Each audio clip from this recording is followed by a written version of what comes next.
Hi, good morning, everybody. One thing I was thinking while we're assembling, come on out. Yeah, it's pretty casual, our second panel. Just if you worked on the NPC study, can you just raise your hand? Because we have, yeah, there you go.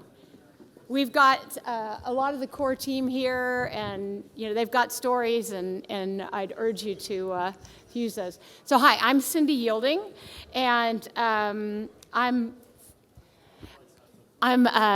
feeling very, very lucky to have been invited here by Chuck and by Ramanan to share a second panel.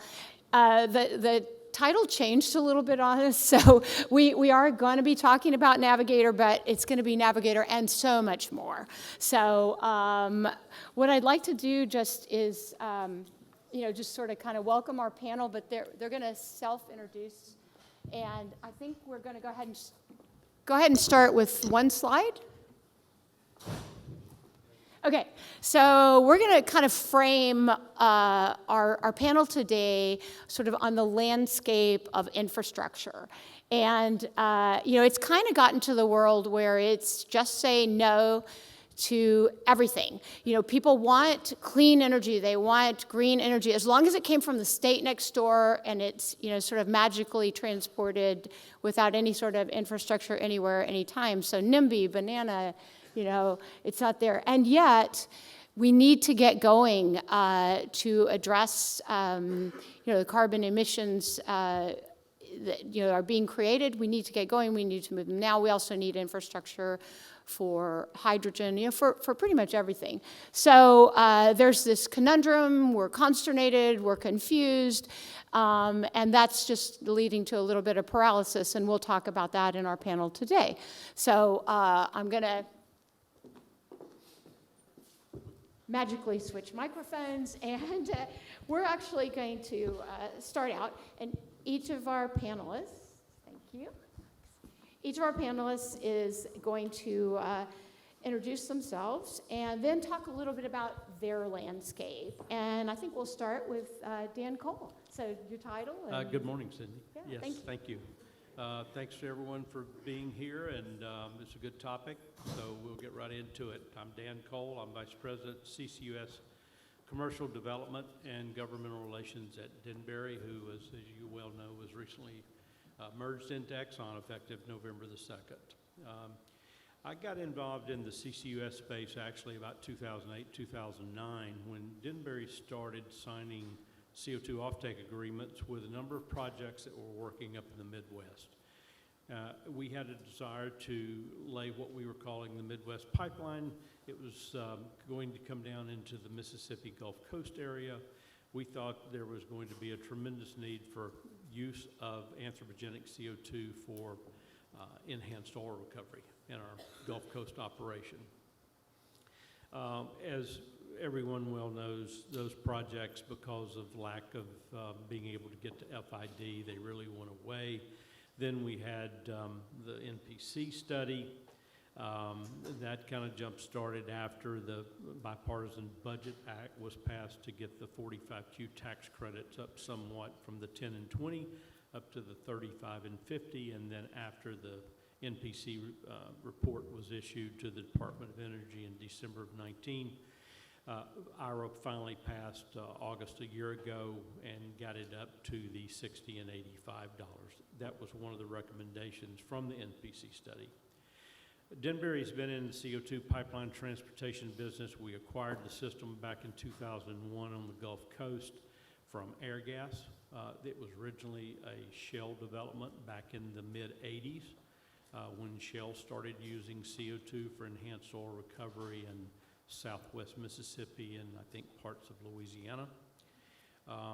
The total pipeline miles prior to the Exxon merger was we owned and operated a little over 1,300 miles of CO2 pipeline, all in dense phase transportation.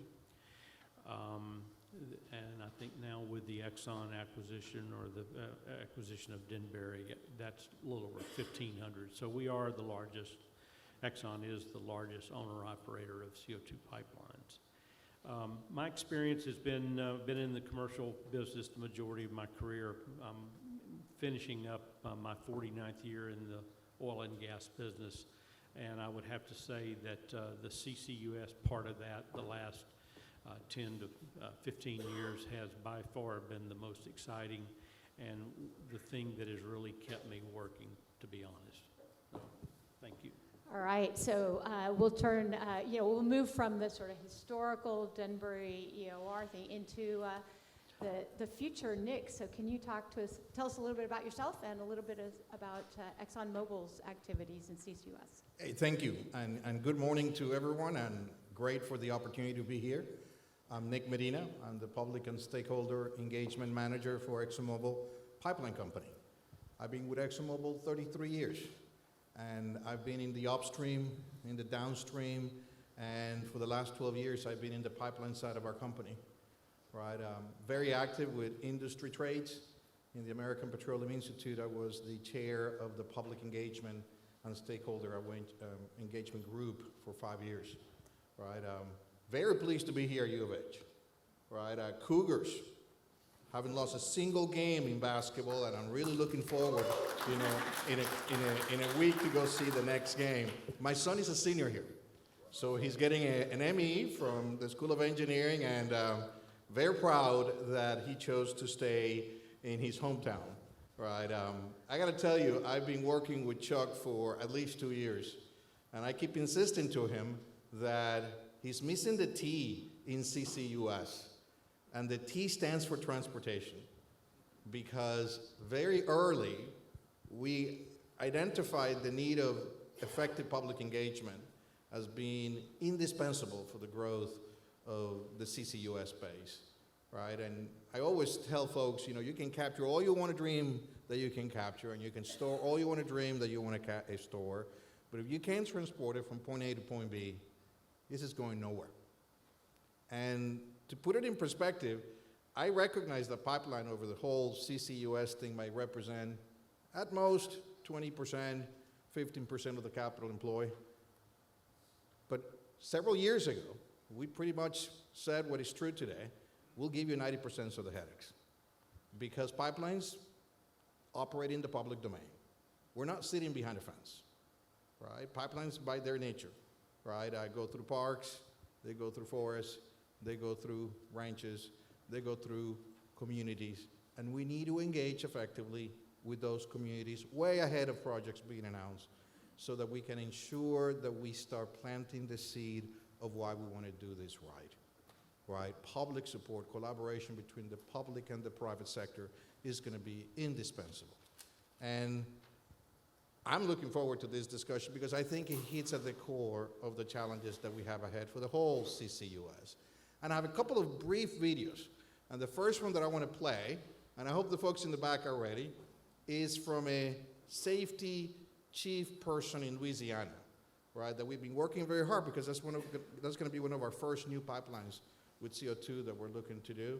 And I want you to hear about his commitment, about engagement, and how he feels about it, because this is what's needed to be done before a project puts steel on the ground. So we can play it, and I'll pass it over to our next speaker.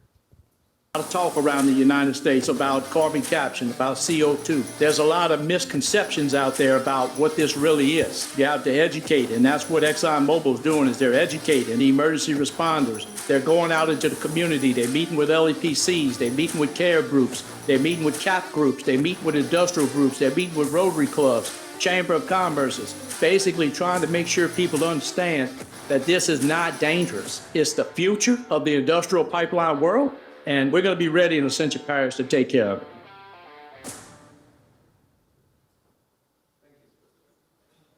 Okay, so speaking of the future of pipeline world, Beth, representing the pipeline contractors, and goes, how are you feeling? Ready to go? Yeah. Enthusiasm. Yeah, so thank you.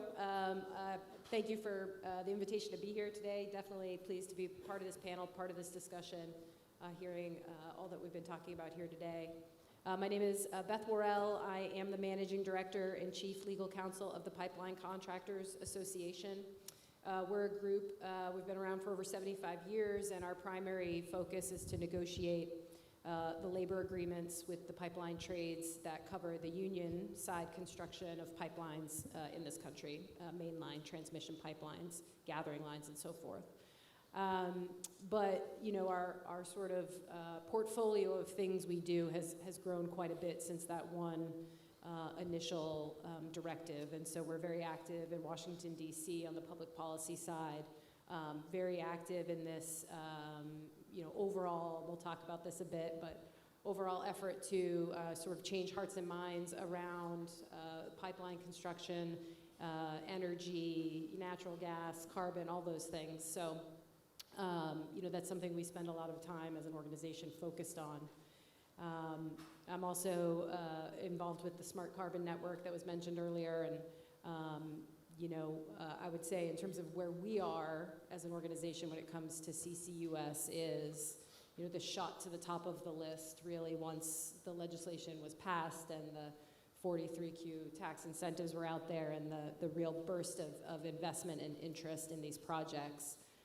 I would say now our focus, you know, the majority of our time as an organization is focused on trying to support these projects, trying to move the needle and trying to get some of these things built, working with, you know, the companies that are out there trying to get these built. So with the labor protections that are built into some of these tax incentives, there's been a great deal of interest come our way as an organization to try and help facilitate that and get these projects off the ground. So that's very much where we're at right now. Great, thank you. So we talked about some of the history. We're looking towards the future. Let's talk about the present. And Steve, I think kind of an anti-Scrooge type of thing here. It's sort of the present that's really getting us down a little bit. So tell us a little bit about yourself and a little bit about the world you're living in and some of the challenges and opportunities you're facing right now. Sure. It might be too close to Christmas to be Scrooge, but the key word there is trying. My name's Steve Lee. I'm the Executive Vice President of Engineering and Construction for Navigator CO2 Ventures. In my world, I've had the privilege to lead the engineering design, right-of-way, permitting, supply chain, and supporting the commercialization of decarbonization for Navigator. Navigator is a turnkey carbon solutions outfit where we have, you know, entities when it comes to helping carbon capture, transportation via pipeline, utilization, as well as sequestration throughout the Midwest. What's been in my world for the past 3 years has really been trying to give industrial emitters the same opportunities as some of these historic ethanol and producers that are next to the geology that supports sequestration. And so the Heartland Greenway opportunity started in 2020 when it came at looking at helping the ethanol and fertilizer industries in the Midwest decarbonize their process to maintain sustainability and all the various aspects of CCUS. The system overall was supposed to be at 15 million metric tons per year of carbon capture capability, included 21 capture locations, basically throughout the 5 Midwest states of Nebraska, South Dakota, Minnesota, Iowa, and ending up in the Mount Simon Formation and sequestering there in Illinois. And so one of the things I know we've heard some people talk earlier, really what we were looking at doing was completely backwards to what's been going on for the past 40 years, where you went from usually one, you know, natural source to several EOR fields or several locations. We were turning around backwards, where we're going from several sources going to a single sequestration or, you know, sequestration field to give them capabilities for lowering their carbon intensity. Okay, and I think maybe it would be helpful for you to just how would you like the folks who are here with us today to talk about the status of the Navigator pipeline and the projects? I mean, You want to twist the nail. No, I just, you know, these things, they sort of take on, you know, sort of myth and perception, and it would be great they can, you know, talk to their neighbors and family and say, I heard from this guy, Steve Lee, here's the state. Ouch. Okay. Sorry. So it's not the attorney Steve Lee you see on the billboards outside of U of H either. So No, and so unfortunately, about a month ago, we had to suspend the opportunity due to all the challenges that we, experienced throughout the footprint from very unique and diverse backgrounds. Really, it's the polarization that's going on. You'll hear a lot about stakeholder engagement, public opinion, but I think somebody asked earlier, one of the biggest things is permit reform. As you have, these new barriers to enter this market, it's capital intensive. Well, what they want to do is you've got to de-risk these opportunities and make it affordable, make it sustainable, make it reliable. And unfortunately, with some of those challenges and risk out there, we're just not there yet, or we could not overcome them. When it came to all the collaboration with all the teams, a lot of the people here and a lot of people in the room that we worked with to try to de-risk it, to make it a backbone infrastructure to lower that barrier of entry to some of the other industries that might not be so pure CO2. And because really when you look at the ethanol and fertilizer, that's the purest form of CO2. And so there's not a lot of the initial upfront CapEx. And so you can start with some of these initiatives, 45Q, with a lower CapEx to try to break into that market and give this opportunity as a tool. Then, but when you build it, they'll come. That's where the U came in, because the first 2 years of our project, it was a CCS project. But as we started building, looking at building that infrastructure, the utilization guys came in. But we made it all the way through, I'd say, 2 of the state siding permit processes. And unfortunately, it was unanimously voted down. And hopefully, we can help you guys, learn some understanding on why that happens. And, as I believe the previous panel was talking a lot about Illinois, they've got a great statute. When it comes to CO2 and CCUS is already there, from a legislative on its public necessity and need. So that's check one. But then as you get further down into local governments, the interpretation of some of those statutes is very polarized right now. So, I know I was long-winded, No. but unfortunately, yes, we did suspend the project, I believe about a month and a half ago, publicly. Thank you for, I'm sure that's traumatic to go through, so we really appreciate you sharing with us, just so we understand the reality of the situation. And, question for the panel, Dan teed up the decades of experience in CCUS that's, been taken out and the pipelines have been in place. And it's sort of like, why now? Is it as simple as just because we're actually moving forward with real infrastructure? And I don't know, Beth, this is the world you live in. Do you have some comments to share on policy gaps, public perception? What's happening? The public perception problem is a big one, for sure. I think, we have been fighting against a tide of anti-pipeline sentiment in this country for a while now. This sort of influx of energy around CCUS just added them as the next chapter in that story. So I don't think it's anything unique about carbon capture or those systems. I just think that we are behind in trying to address this sentiment that exists out there, a rabidly anti-pipeline sentiment. And so, this is something that in our organization, we signed the project labor agreement to build Keystone the first time, and then we watched it come and go, all those times.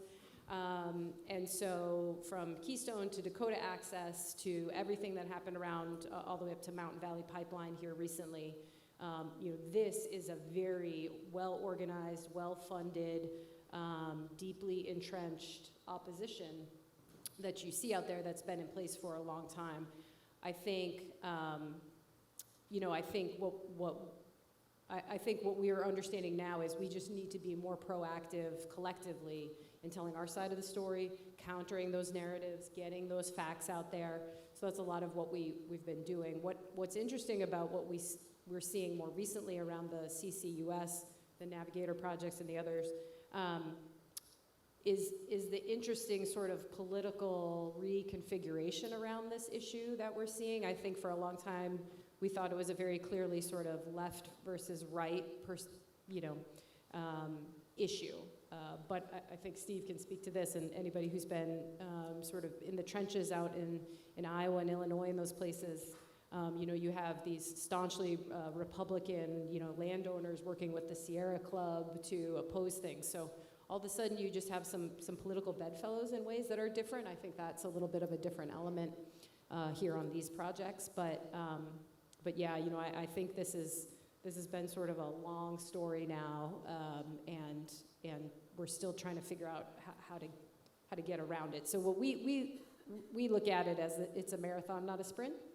So the guys who were first out of the gate, you know, we're just going to keep learning from those and just try to continue to get the message out there and change some of that public perception.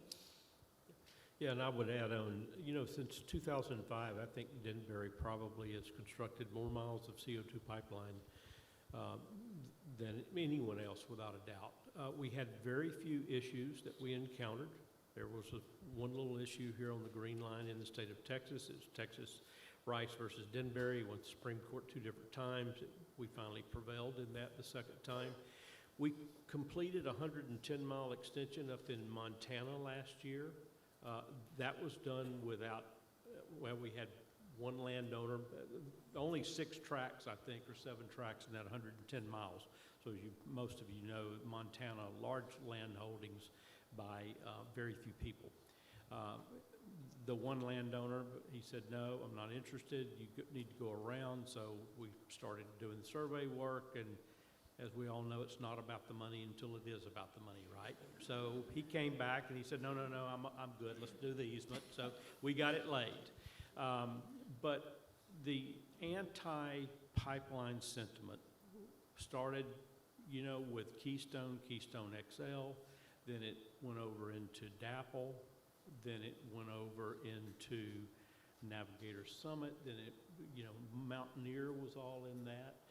But it was in areas where there was pipe in the ground, but not as much as it was on the Gulf Coast here.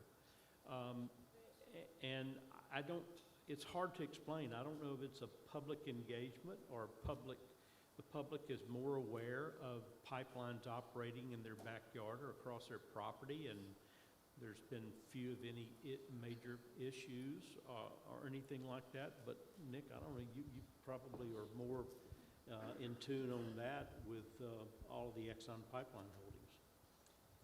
You know, I like to refresh folks' memory that, you know, for decades, pipeline have been operating incredibly safely around the country. I mean, there's more pipelines in the U.S., or for that matter, in North America, than the rest of the world combined, easily by 2 or 3 factors, right? And pipelines, the women and men of this industry do a hell of a job in making sure that pipelines are safe, right?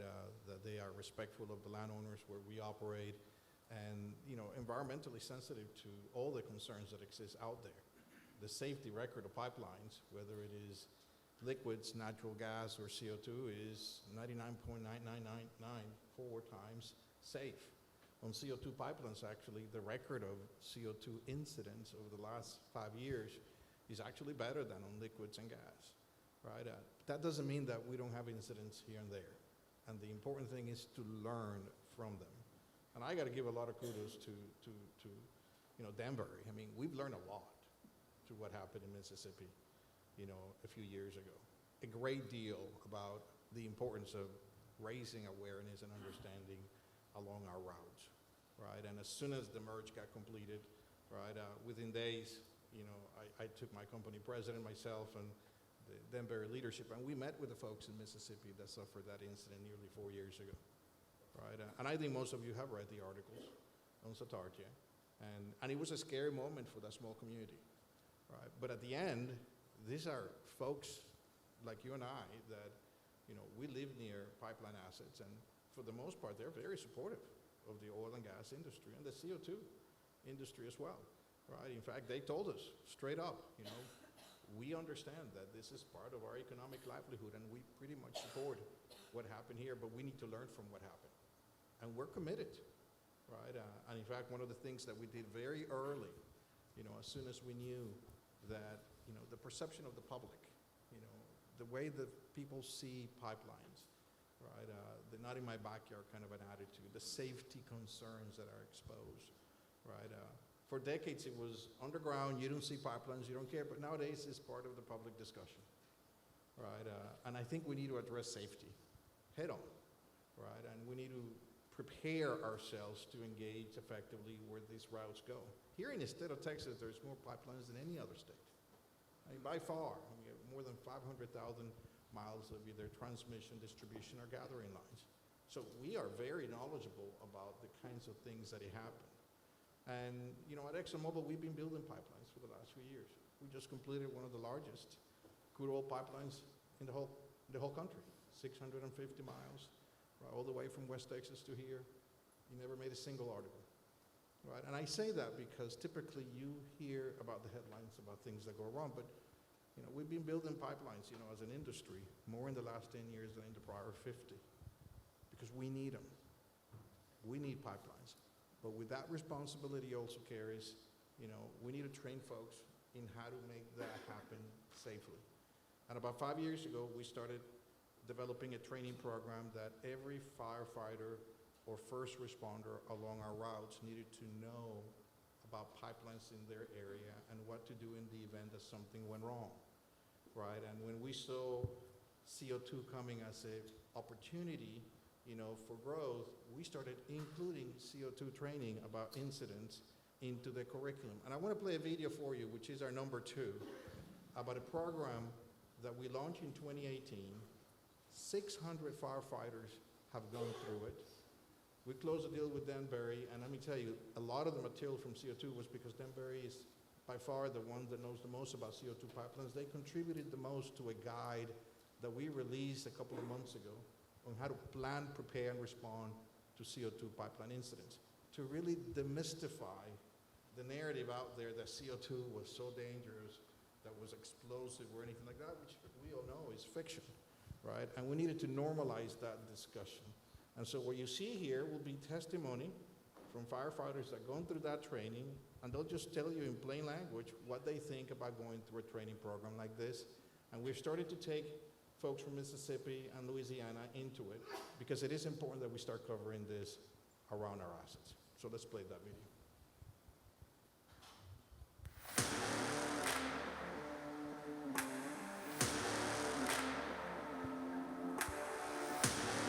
It's just the life of a firefighter. You want to be able to tackle any situation. It's really awesome that Exxon has been able to provide that for us. It shows that it's not just talk. I'm gonna be honest with you, it's an adrenaline rush. We partnered with ExxonMobil to help introduce to the volunteer fire departments how pipelines work. It's such a safe technology. The events happen so seldom. They have to rely on this kind of training to keep them prepared for it, to protect those local communities. Nowhere else in the country are first responders going to get the level of hands-on training that they get here. It was super interesting to learn about the CO2 pipelines. Learned a lot about the carbon capture, some of the future growth of CO2 pipelines and some of those hazards. CO2 is colorless, odorless, it has a low visibility. It makes it quite harder for students if they don't have specific clues to look for these type of leaks. We need to make sure people that surround the incident still getting that good amount of oxygen that hasn't been displaced by the CO2. So it's very crucial that they understand the characteristics of the chemicals or the gases they're dealing with. How to recognize the hazards, how to be able to utilize the tools that they have available to them so they can safely and effectively capture and control and extinguish these fires. You got chemicals and crude oil and natural gas. It's a whole different ball game. TEACS is the gold standard when it comes to training for firefighters. It's a real fire under pressure. I mean, you can't get that nowhere else unless it's for real. Exxon covered the cost of the class. Having the financial support is definitely appreciated. That way when we go out there, we can be confident in what we're doing. It helps us become better as first responders to help other people. Oh, this is awesome. Man, I'm having a good time. Thank y'all. Fire department were my heroes, and being part of that is just a dream come true. Safety is being prepared, first and foremost. So being prepared means we work with communities along our routes to make sure they understand there will be pipelines near them, and in the event that something goes wrong, that we will provide the training and the materials and what it takes in order to keep their community safe. right? And this kind of training pays off, right? It is not mandatory. We voluntarily agreed to train every single first responder near our assets, right, to come to this free of charge. Room and board is taken care of. All they got to do is drive to College Station. So that is really, really amazing, and I'm sure everyone's so grateful to actually, sort of have a little snippet of the experience.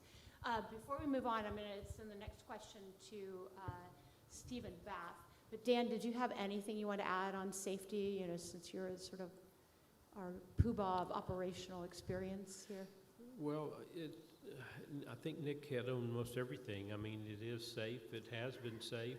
I mean, if you look at the alternative modes of transportation of truck or rail car, I mean, you think a tank truck of CO2, liquid CO2 moving into the marketplace, it only holds about 18 metric tons of CO2. If you remember, Chuck was talking about the capacity of the green line. If you move from east to west, molecule from mile marker 0 to the very end of the line, that's 16 million metric tons of capacity on an annual basis. Again, one tank truck, 18 metric tons. A tank car, rail car, is about 80 metric tons of CO2, but the cost differential between those modes of transportation just do not pencil out, because that's coming away from the capturer, who is relying on the 45Q tax credit to essentially pay for his economic investment and get a capital return. Pipeline is by far the best way to go, and it's the safest way to go. Thanks for that. Can I add something before you jump? Because it's great having videos, but how does this work in the real world? When you look up in the Midwest, they don't have the resources that Galena Park does, that Pasadena. A lot of these are volunteer firefighters and volunteer first responders. And as you go out into a community, I think we've all been in some of these pipeline challenges where there's a lot of mistrust on pipeline operators. But who does the public listen to and go to when they get scared or they get nervous? First responders. And so as it comes down to getting them trained, as we go through and get engagement, they might not believe what the operator's saying, but they're going to believe what their fire chief says, what their first responders, and they pawn off, is he anxious? Are they properly prepared? Are we engaged with them? Because instead of listening to opposition, you want to try to get them to start listening to the first responders that basically tell them it's going to be safe, tell them you're not going to, gasify the entire community, is what I wanted to add. And so there are tons of programs, grant programs, but it is tough. It's easier said than done because they're volunteers. They have day jobs. They can't just take a week or two away to go get training, even if it's free of charge. Yeah, and who doesn't love firefighters? Okay, so I kind of wanted to move on a little bit, and we're going to assume that the permitting ferry has come to visit, and your permits are actually granted. So let's start with Steve, and I think Beth has some things to add here. What are your next steps? How long for construction and pipeline, how long before you're safely storing CO2 underground? Steve, you've got the first thing I'm going to do, I'm going to come to U of H and see if I can find that permit ferry. The permit phase is still on the development phase of a project. Traditionally on oil and gas, you're in development phase for probably 2 to 3 years as you're getting permits. On CCUS, it's going to be longer. You're probably in a 3 to 4 year permit cycle, and that's before you do anything from a supply chain, because as it's already a very risky capital investment, that you're not going to go out and purchase some of these extremely high dollar engineered equipment, do some of your pipe orders until you basically check that box on the permitting aspect of the opportunity. And so traditionally it's about 20% of the CapEx is used in the development stage, and that's before you buy materials, before you start getting scopes of work, before you start getting some of the construction personnel allocated. And so what we've seen is, if the permit ferry came, you would probably have anywhere from 9 to 12 months just on supply chain with some of the things on pipe mills. Post-COVID, some of the pipe mills aren't around anymore. And you look at both domestic and foreign supply chains, and so just to build a pipeline alone, but it's all the auxiliaries. It's the power infrastructure that's got to be put out throughout the Midwest. And so from the time you get a permit, I would probably say 3 to 4 years before you're, fully commissioned, actually turning it on and is normal operations of a large-scale CCUS. And so for us, the 1,350 miles, because you commission it backwards. It's very different than traditional oil and gas infrastructure when you look at pipelines and CCUS. Great, thanks. Beth, do you want to add anything or, talk about how your constituents are sort of accommodating for permit delays and project delays? It is, I would say the development phase of these projects, whether it's carbon or anything else, has changed dramatically, in the last several years and probably even prior to that. And the delays and just the challenges that can present themselves regardless of the project are so significant now. So I think it is a lot of really trying to get out in front of that when a new project comes. Working with operators, we do a lot of that now, working with them very early on in that development, project development, so that we can start to move in to the communities, have some grassroots efforts, engage the stakeholders we need there, start to develop those allies for a project. But I also think on the legislative, on the federal level, there's a lot more that needs to be done to reform the process, to continue to reform the process. We made some headway, but there's much more to come, I think, or needs to come in that regard. The challenge is just, sort of keep, it's like whack-a-mole, right? You knock one down and others pop up. So, we say often that the best thing you can do if you want to develop a pipeline project is not tell anybody you're developing a pipeline project. Don't name it, don't put out a press release, don't call it something. Once they have these pretty names, then everybody knows what they're fighting against. It's the various sort of permitting agencies where you're going across multiple states and trying to wrangle that, I think we're going to see more success on the smaller projects that are within one state and those types of things. If I may add, it's indispensable that we think not just of the communities, but the workers of the industry, right? And the women and men of the pipeline industry are that group that really gets their hands dirty to do the things that a lot of people don't do, right? A typical pipeline project can include tens of thousands of workers. And those workers are not there throughout the entire time, right? At the beginning, you get the ones that got to get you the land, they got to get you the pipe in place, right?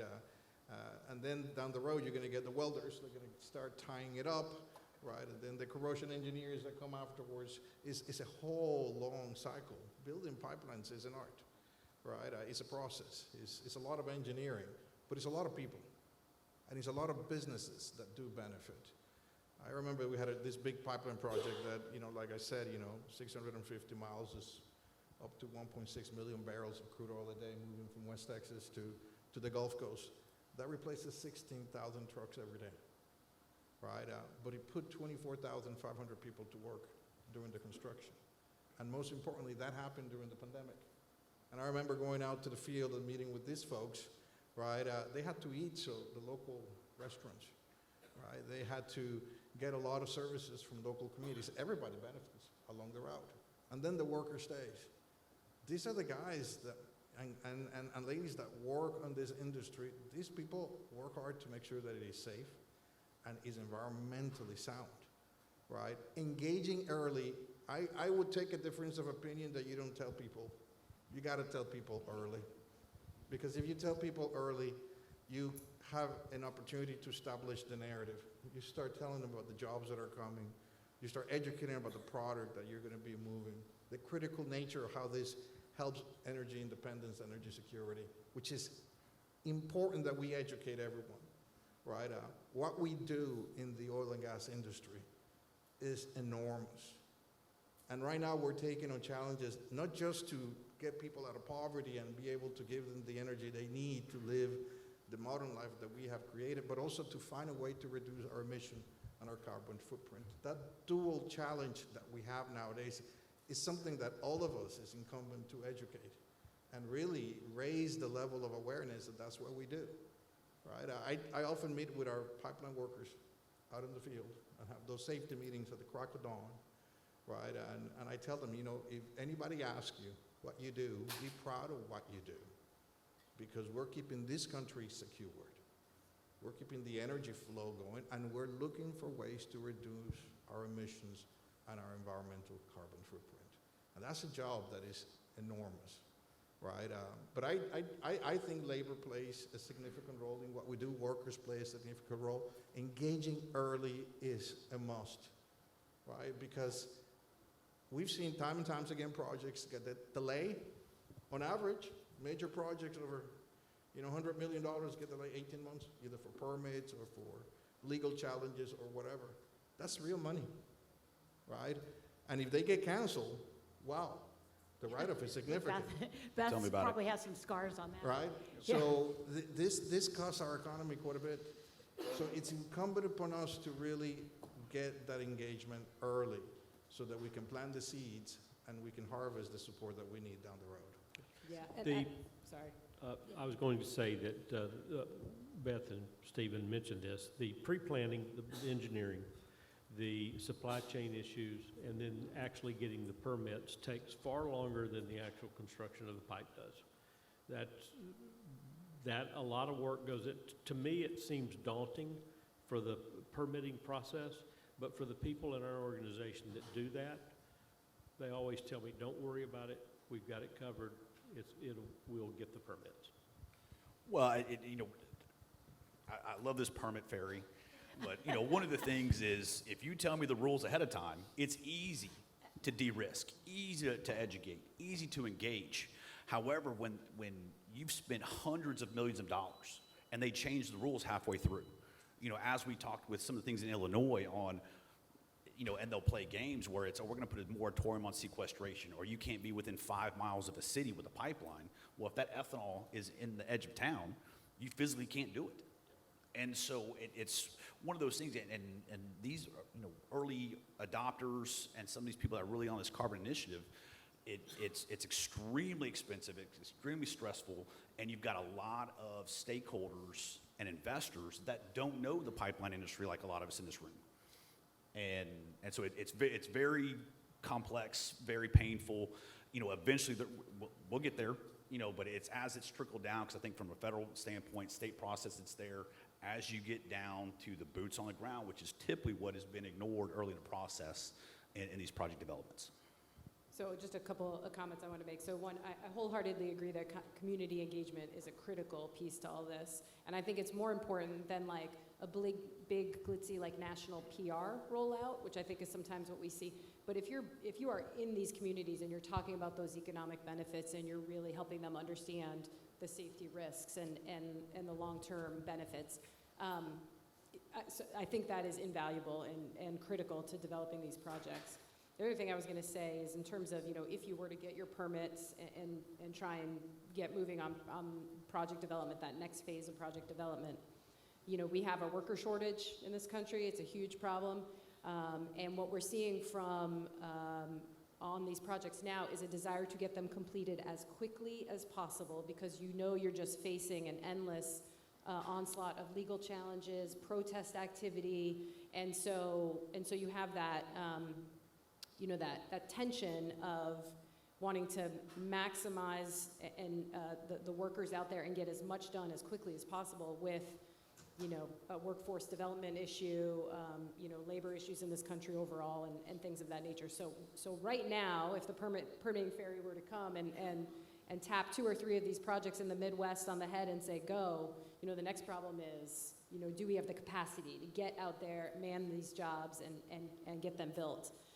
And then the last point I wanted to make, to touch on what Steve was saying, is that is why additional permitting reform is needed, right? So that we know what the rules are and they can get out there and play by one playbook. I think for decades that was the way in the industry, and then that dynamic changed these last, you know, however many years. And so I think it is critical as we develop these opportunities, that there is a strategy in Washington, D.C. to address this splintering on the local level that we see. So I think those are great words probably to close the formal part of the panel on, and I hope you'll join me in thanking Steve, Beth, Nick, and Dan for sharing. Nick's going to add one more thing, but I guess our people are going to add one more thing. I just need to check with Chuck. Are we going to do Q&A, or are we If you've got some time, absolutely. Okay, let's take a couple more comments that have come from our panel. And final word, lightning round. I'll let Nick go first. Okay. Okay. Why we're here? We're here because we need to learn. We need to learn from each other, collaborate, and we need to start paving the way for the future. And paving the way for the future is about starting to plant that seed of knowledge in our youth, and in our local communities, our diverse local communities, black, brown, any kind of color out there, about why CCUS, with the T in the middle, I call it the invisible T, right? Why is it important? And I want to play a video of a program that we launched a few years ago. It's the best way that I can get the message across, right? And I keep you entertained. But I want you to think about, we started with 500 kids in 55 school districts, right? And we're going to take this in a massive scale. We've done it in 2 states, and this coming summer we're going to do it in hopefully a lot more than that. But it is about the importance of planting the seed of knowledge and support that we need in order to make this work. So why don't we play video number 3?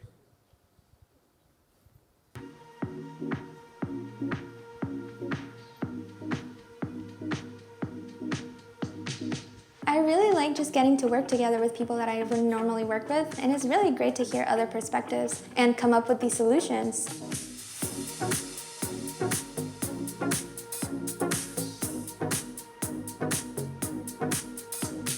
Dr. Tapia's career is built on the idea that everyone belongs in STEM. And there are multiple groups that have been historically excluded. And our program makes a special attempt to show them that, yes, they belong too.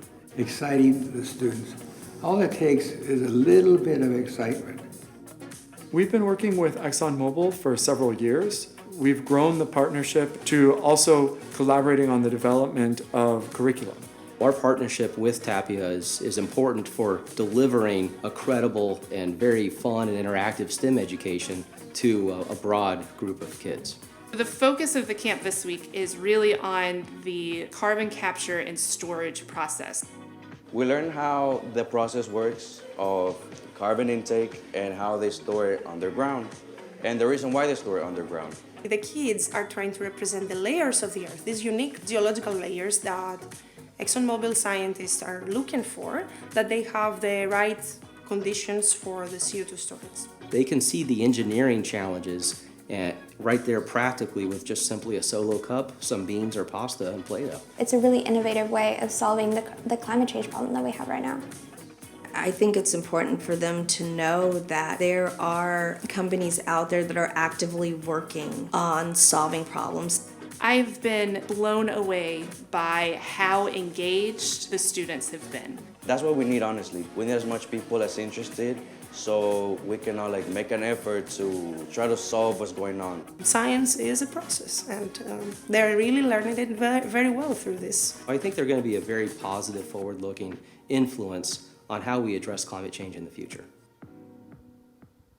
I show you a lot of programs that have ExxonMobil in it, but like the program that I show you in firefighters, we make that available to anybody in industry. We'll pilot it and we'll make it available to anybody in industry. The last training session that we had at College Station included 2 folks from Summit, 2 firefighters near the route of Summit. I've offered it to Navigator, right? I'll get the invite. Right? I mean, I know it takes a lot to come, right? But we had 6 from Mississippi, we had about a dozen from Louisiana, and the rest were from Texas. This summer camps, we repeated it in Louisiana at Southern University, which is the largest HBCU in the country. And we're planning to roll this out in several other universities here in Texas, Louisiana, and Mississippi. We need to take control of the narrative that CCUS is part of the solution to addressing climate change. In the absence of us in establishing this narrative, others will. And typically, it's not very friendly. I tell you, today, when I leave after lunch, I'm going to go to a science fair for my 2 kids. And those 2 of them, my 9 and 10-year-old, are presenting a CCUS example just like the one you saw in video. So, if you really want to see more of this, do your part. Engagement belongs across the spectrum of our organizations and the public. So you need to learn more about it. I put it all online, exxonmobilpipeline.com. You can learn more about the upcoming trainings that we have at College Station or any of the other CCS camps that we're going to do this year. Great. Nick, thank you so much. As a geologist, I encourage all the adults in the room to also see if they can take a CCUS class too. So thanks very much. Any burning, we probably have time for 0 more questions, Chuck? Any burning questions? Otherwise, we'll be available over lunch. Anything you want to get out in front of the big group? Anyone know the permitting fairy? Is he real or? Okay, I think with that, to stay online, let's give another round of applause for this. Thank you all very, very much for sharing with us. And we'll turn the, we'll stay here while Chuck. Thanks to the panelists, and thank you, Cindy, for choreographing everything. Really appreciate it. As we get ready for lunch, I'm going to encourage you to go to the top of these steps and go out the exit doors at the top, because that'll put you at the same level of the Student Center, and you'll be able to get lunch and pick up your copies of the white paper that we talked about. But I think just as a closing remark, I can't thank the panelists enough, both this panel and the previous panel, for the insights that they've shared with it. Delighted that you all took the time to come here. There's a lot of information on websites, et cetera, but coming here and being with each other, it's really a contact sport as we're trying to get the word out and doing what we're doing. You got to do this kind of stuff. And so we're going to continue to have these kinds of programs going forward. And tell your friends, come out in full force, and we'll just keep the cadence of this going in our community here because it's so fundamentally important. So thank you all. Enjoy lunch, okay? You bet.